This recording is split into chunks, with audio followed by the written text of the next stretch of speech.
Assalamualaikum warahmatullahi wabarakatuh. Kami dari kelompok Papan Statistika akan mempresentasikan alat peraga yang telah kami buat. Sebelumnya, perkenalkan nama saya Anggi Bagustian dengan NIM A410230030. Dan saya Nadifa Salsabila dengan NIM A410230024.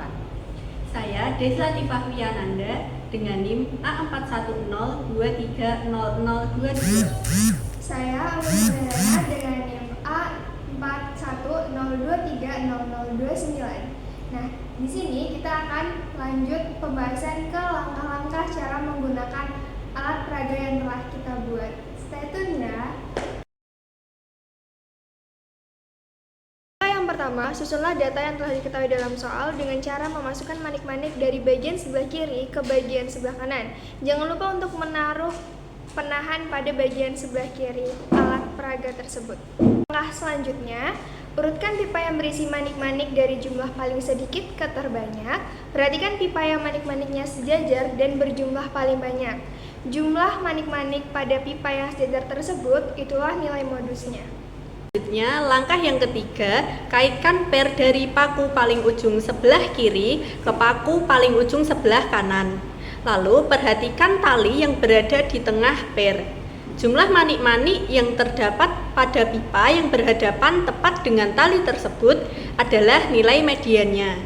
Jika tali per tersebut di antara dua pipa, maka nilai mediannya ada di antara pipa sebelah kiri dan kanan tali tersebut.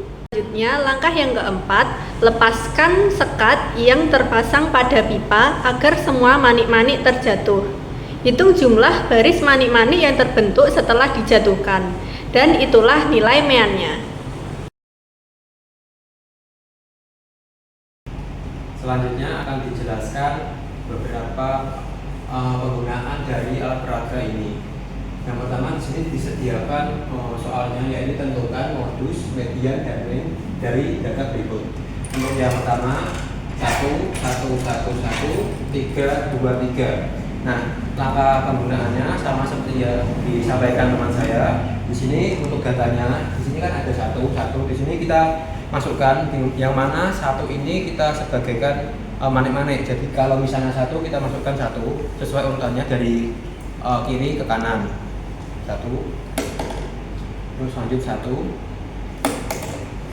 Lanjut 1.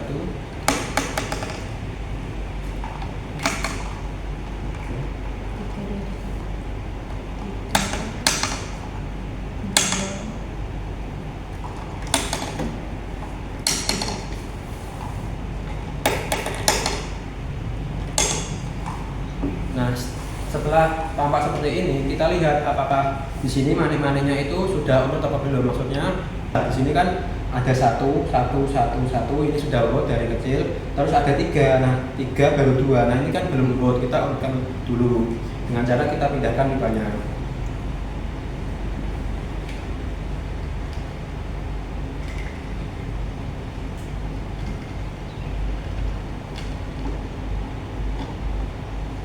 Nah, setelah urut seperti ini, kita dapat menentukan yang diminta, yakni modus, median, dan mean. Nah, yang pertama itu akan dicari dulu untuk modusnya.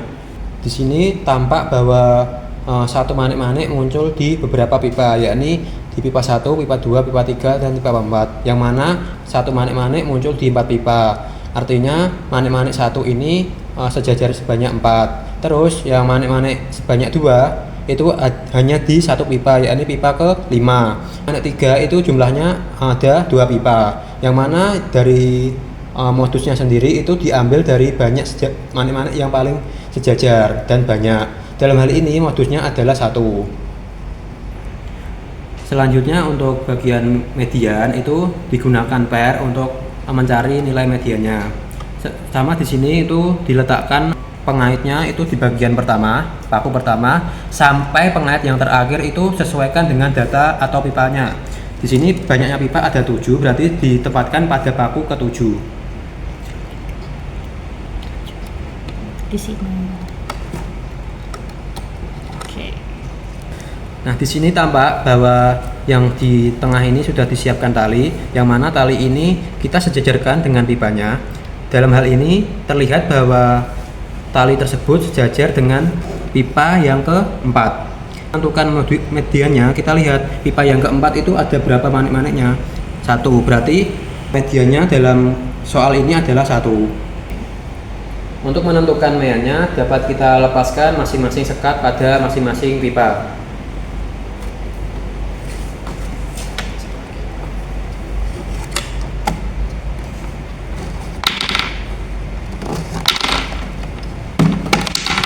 Dapat terlihat di sini bahwa setelah dilepas masing-masing sekat dari pipanya, itu terlihat dalam sini itu ada 1 baris manik-manik bersisa 3, yang mana 1 itu adalah nilai dari meannya. Terus 3 sisanya itu adalah sisa. Berarti dalam hal ini, dalam soal nomor 1 ini untuk meannya adalah 1,3. Yakni diberikan data 1, 2, 1, 3, 3, 4 ditentukan untuk nilai modus, median, dan minnya. Angkanya sama, tadi sudah dimasukkan ini untuk manik-maniknya sesuai dengan soal yang diberikan, yakni 1, 2, 1, 3, 3, 4. Nah, di sini diurutkan dulu dari mulai yang terkecil hingga terbesar.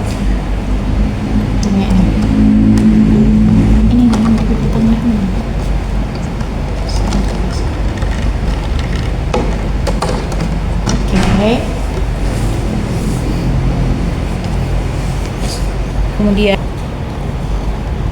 dapat terlihat di sini bahwa manik-manik berjumlah 1 itu ada di 2 pipa, yakni pipa 1 dan pipa 2. Manik-manik 2 yang berjumlah 2 itu ada di pipa ketiga, yakni berjumlah 1. Manik-manik yang berjumlah 3 ada di pipa keempat dan kelima, yakni berjumlah 2. Dan yang terakhir itu manik-manik berjumlah 4 itu ada di pipa terakhir.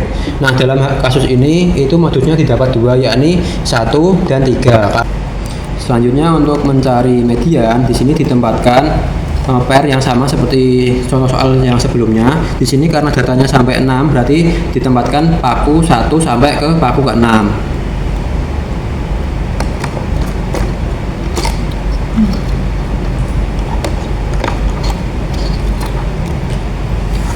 Nah, terlihat di sini untuk tali yang ini itu berada di antara pipa ketiga dan keempat. Artinya di sini pipa ketiga berisikan 2 manik-manik dan pipa keempat itu berisikan 3 manik-manik. Artinya mediannya di antara 2 dan 3. Selanjutnya untuk mean di sini sudah dijelaskan pada langkah-langkah sebelumnya.